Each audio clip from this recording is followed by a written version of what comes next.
Do you want to be a productive and prolific author like Cormac McCarthy? Do you one day want to look back at your body of work and be like, damn, that was a legendary run? Do you want to live on the bookshelf of booktubers forever? Well, the best way to do that is to look to the greats, to look at what they did, and obviously not mimic them, but gather enough information from enough of them to kind of realize a pattern. And today we are going to hear from Cormac McCarthy himself on his productivity. And then I will be sharing with you guys some of the aspects of Cormac McCarthy's writing routine, some of his mentalities, some of the tricks that he did so that he could write 5 novels at the same time, and a bunch of other cool stuff. And if you guys don't already know, Right Conscious is the headquarters of everything related to Cormac McCarthy here on YouTube. In the playlist down below, you will find over 180 videos on McCarthy, with more dropping every single week. And so, what's interesting about McCarthy is that he only wrote 12 novels. And when you look at someone like Stephen King,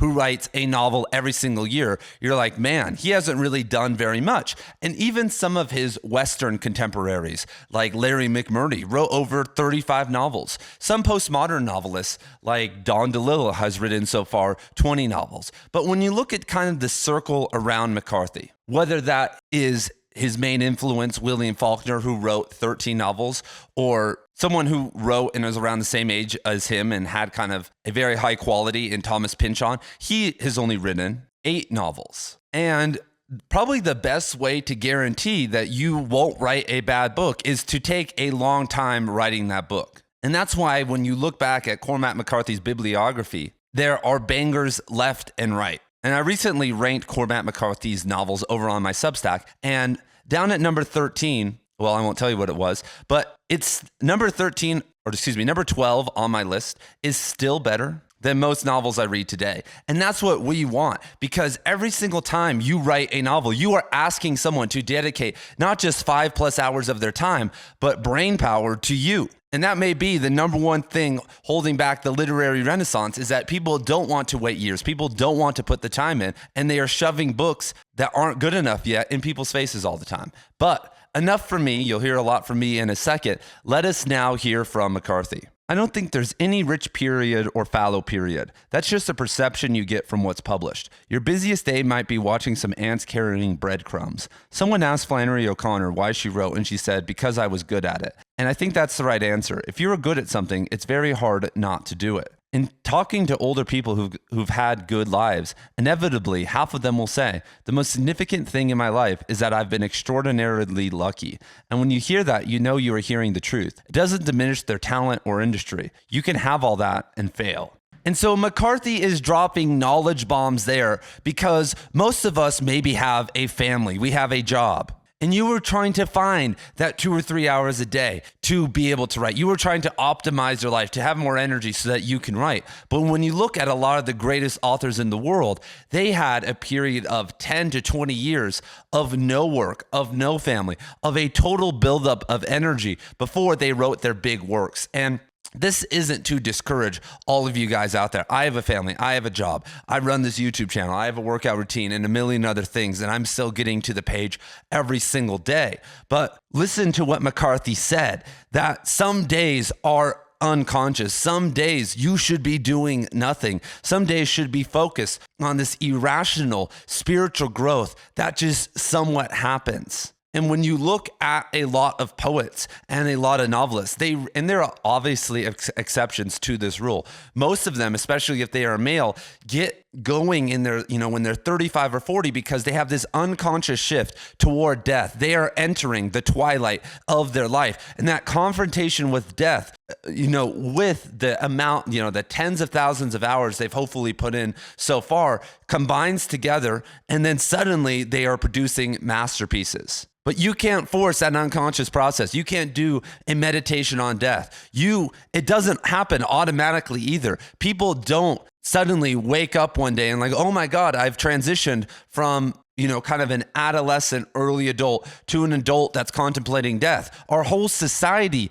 is built for us to prevent that. And this is why McCarthy, who was kind of a neo-Luddite, who never had a phone, a cell phone, I should say, who never had a computer, who kind of rejected the idea of a television in his home. This is why he was so prolific, because he had room to dream. He had the space and mentality to become successful. And so let's talk about Cormac McCarthy's writing routine very fast. There's limited information, but there are some unreleased interviews and some kind of more rare interviews that kind of go over a lot of this. And the main thing that I've gotten from Cormac McCarthy is that he writes a lot in the afternoon. And this is somewhat of a different mentality. A lot of authors, they write in the morning, or maybe they are boozing up or something and they are writing at night. But Cormac McCarthy, I know at the Santa Fe Institute, would wake up and go there and start working through his day, have lunch with other members of the Institute every single day and discuss with them, and really get into the flow of writing, or really whatever he was working on, more so in the afternoon, because his son John was going to school, and obviously he would spend the mornings with his son. And so this mimics his earlier life, though, because McCarthy, when he was married to his second wife, Annie Delisle, would wake up and he'd do some housework, work around the house. And that's because he had to wake up early because he was building his own house. He was a stonemason and basically converted this barn into like a really sick house. And then he would have lunch, and in the afternoon, he had this short period before he would have to go be social at night, because his wife was kind of a socialite and very, I wouldn't say prominent, but her family was somewhat of a wealthy family from Britain. And so she kind of had this expectation that they would go to nice restaurants and they would dress up or have people over or go somewhere else.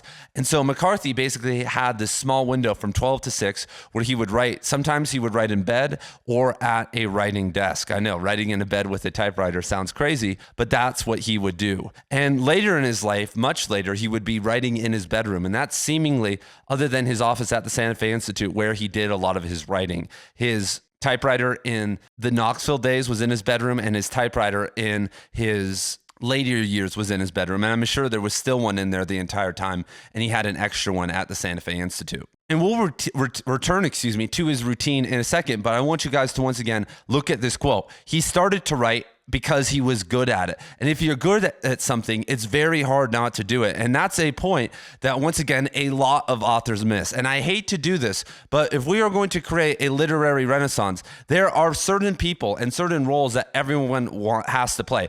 Everybody wants to be Cormac McCarthy. Everybody wants to do that. But some people, just by talent alone, I can look at their writing from day one. I'm like, holy shit, you're going to have to spend 20,000 hours to just get to the point of someone else. And maybe you'll be able to fake it at that point. You know, someone with a good intuition and talent can do things that you can't. And I understand that sucks, but writing, we want to think that writing is somewhat different than the NBA or these things. And it is in a sense, because you can improve into your 80s and 90s, but there are only so many slots in with the market and with just how life works for those figures. And to get to that level, to be able to not just surpass all the people behind me, but then be the top person in a limited literary fiction market, means that you are going to actually have to sacrifice probably your family life, not completely, but probably workout routines, health, all these different things to be able to achieve that goal. And is that you? Because as I talk about all the time on this channel, McCarthy would spend easily over 5,000 hours just on the revision portion of his novels. And some of his novels, I think, are closer to 10,000 hours. Those numbers are incomprehensible to most modern authors who spend maybe a couple hundred hours or 1,000 hours. And they're like, I spent years working on this, but spending a couple hours intermixed with not very good focus, with a phone, with a bunch of other factors, and then times that by your talent equals how much time did you really spend? And so this may sound negative, but there actually is an alternative vision of what you can do with your life. I don't think that I'm going to be the greatest poet of all time, but I almost know that I'm going to be the greatest desert poet that has lived thus far. I'm publishing a book that's coming out this year. I can somewhat control that. I see the level and I can get there. But you thinking that you're going to be this literary fiction icon is a little bit hard to believe. And I know it's hard to say, but it's not hard to believe that you may be the best person in your kind of sub niche, in kind of your corner of the world. And if it's not there yet, then you're going to have to create it and speak it into existence and share with others if you think it's that good. Because it's crazy that there is a market of millions of readers who actually read literary fiction, people like me, people like you. And if a novel was put in front of them and it was good, they would talk about it. They would review it. And we're getting off McCarthy's writing routine here. but you should feel impassioned. And I think it's somewhat hard to feel passionate when your goal is to be the best, to everyone's going to know my name. I'm going to be on the bookshelves. I'm going to be in the canon. That actually feels kind of, maybe it's just me, but that kind of feels icky. That doesn't feel very motivating or authentic. And I don't think people like Cormac McCarthy or people like that were actually competing on that level or like thinking about stuff like that. But if you shift the perspective, if I say I'm going to share and unleash desert poetry on the world for the first time, because who's your favorite desert poet? Probably no one, but hundreds of millions of people live in the desert, if not 100+ million people live in the deserts across the world. And so the next tip from McCarthy's life that I want to share with you guys is how he managed 5 novels at once. Because at one point, McCarthy was writing Child of God, Blood Meridian, Suttree, The Passenger, and then working on the screenplays of As I Lay Dying, No Country for Old Men, and All the Pretty Horses, all at once. And what he said about how he would take a break from that and be able to switch from novel to novel every single day to be able to go and take a 20-minute walk outside. And so there is another thing that pretend you are coming home from work and you're trying to get right into your writing routine. I would say that a 20-minute meditation, a 20-minute walk outside, a 20-minute reset would be more productive even if you lost time. I would say an hour and 40 minutes in the right mentality would be better than 2 hours in kind of a frantic position, because you have to kind of let go of the day and be able to kind of tune into that artistic or logical spirit depending on what you were kind of trying to get done that day. And that once again goes back to watching ants do nothing, really moving into the unconscious aspects. And how do you think McCarthy became so good at writing about nature? It doesn't come easily. It actually comes from spending time out in nature with no ambition, just hanging out, not going camping, but like living near nature, making it a daily routine to spend time in it, going horseback riding, going camping without the glamping aspect. And eventually it starts to speak to you. Eventually you start to connect with it. And that's something else, a part of McCarthy's writing routine, is time spent out in nature. That's the only way you will ever be able to write like McCarthy, because I've seen people imitate him. I've actually had people send me their work. I'm like, oh, you're just imitating McCarthy. But that's an imitation. But to be able to speak it from within in the context of your own story, that's what's crazy. I've written plenty of imitation poems, for fun and for practice, and some of them seem very good. But then I'm like, okay, this is pretty good. This could work. But then I will sit down one day and something will just come from within, and it's always way better than one of those imitation poems, even though I was following someone who's considered, who are considered some of the greatest poets of all time. And so last but not least, McCarthy talks about luck. And when you look at the old model, luck is a very big part of it. If you send your stuff out to the slush pile and it doesn't get published, then you are basically screwed. There was no self-publishing. There were no small presses really back in the day. But today, you have an opportunity to do that. You have an opportunity to transcend luck. And if you guys are interested in Cormac McCarthy, I have over on the Right Conscious Substack, a Cormac McCarthy course, a Cormac McCarthy book club. I release daily podcasts, some of them which are interviews with Cormac McCarthy scholars. There's a ton of stuff related to Cormac McCarthy and many other authors over on the Right Conscious Substack, including some of my writing. And if you guys are interested in that, it is a paid group. But if you don't have any money right now, I am offering a way for you to transcend luck. And over on school.com, and all this is in the link in the description down below, I'm getting very close to launching. These are the 5 courses we are going to launch with: Building Your Reading Audience, a prose writing course, a poetry writing course, the Creative Flow Accelerator, and a Meditation for Authors course. All of this is going to be for free. Like if you look at here, we have all these different sub courses within the course already happening. And then there's a whole community aspect and interaction aspect that is also going to be super sick.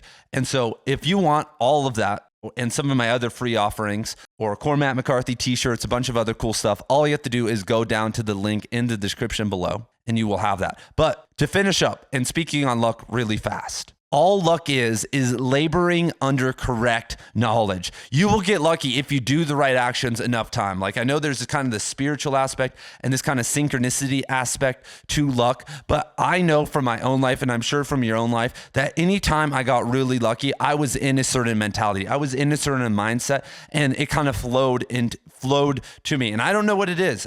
I know there's a lot of materialists and atheists out there, but I really do think like your vibe and how you were projecting, walking, putting yourself out in the world does attract things to you. Maybe that's just objective because people see you as a certain type of figure, or there's this spiritual component to it. But whether it's true or not, it's a good idea to do it. It's a good idea to try to become lucky, to try and make yourself receptive to bigger gifts in life. And the only way you can do that, though, is to put yourself out there. Cormac McCarthy, if he never sent his novel out, if he never applied for some of the grants that held him over for a couple decades, if he never did any of that and was, took his sad boy mentality, he never would have gotten anything. If he didn't divorce his wives and, do the taboo, do the no that everyone always talks about, leaving your wife and kid for this bigger vision, we would have never heard of Cormac McCarthy.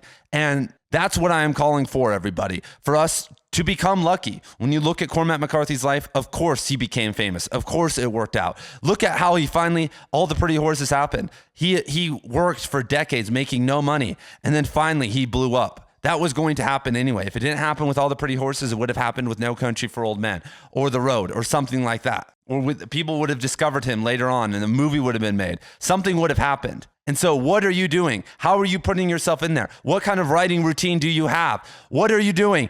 Thank you guys for being here. Thank you guys for joining me. And I will see you guys in the next video on Cormac McCarthy.